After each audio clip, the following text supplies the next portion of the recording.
Sistema Administrativo Brasileiro. Regra: não requer esgotamento da via administrativa.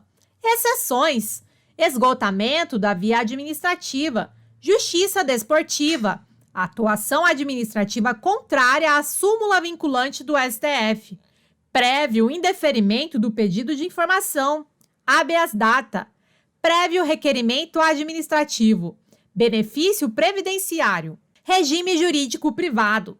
A atuação administrativa toma por base normas do direito privado. É a atuação administrativa sob regime privado. Por exemplo, cheque emitido por um órgão público para pagamento de um prestador de serviços seguirá as regras do direito empresarial. Mesmo atuando sob regime essencialmente privado, sempre haverá incidência de regras e princípios próprios do direito administrativo. Regime jurídico público é caracterizado pelos princípios da supremacia do interesse público e indisponibilidade do interesse público. Supremacia do interesse público é igual prerrogativas da administração. Indisponibilidade do interesse público é igual limitações à atuação estatal. Supremacia do interesse público confere prerrogativas, poderes especiais à administração, os quais a colocam em uma posição de superioridade em relação ao particular, verticalidade. A supremacia do interesse público é um meio para o alcance das finalidades legalmente atribuídas ao Estado. Por exemplo, aplicação de penalidades administrativas, requisição, desapropriação, cláusulas exorbitantes em contratos administrativos, exercício do poder de polícia. Supremacia do interesse público, segundo Marcelo Alexandrino.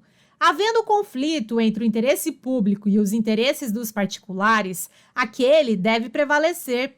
Impende, todavia, ressaltar enfaticamente a exigência de respeito aos direitos e às garantias fundamentais e a necessidade de que a atuação da administração ocorra sempre nos termos e nos limites da lei e do direito, observado o devido processo legal. Indisponibilidade do interesse público. Segundo Celso Antônio Bandeira de Mello, os interesses públicos não se encontram à livre disposição de quem quer que seja, são inapropriáveis, se contrapõem ao da supremacia, ao impor limites à atuação estatal.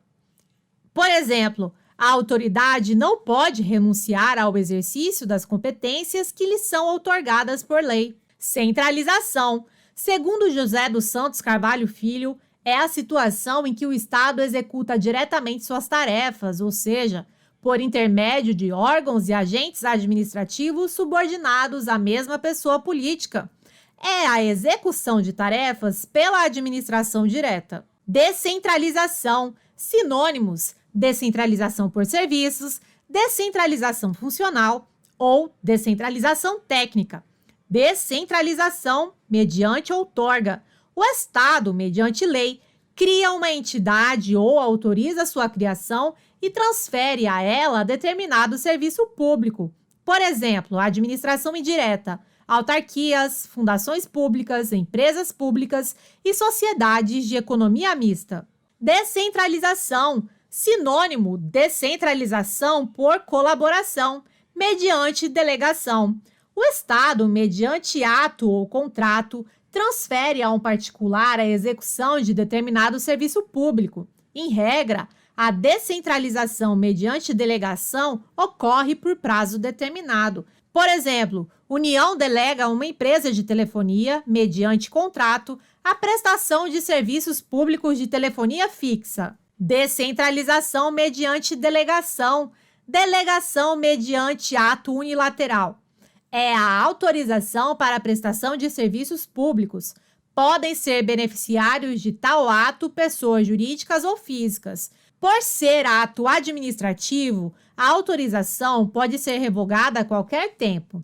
Delegação mediante contrato representa a concessão e a permissão de serviços públicos.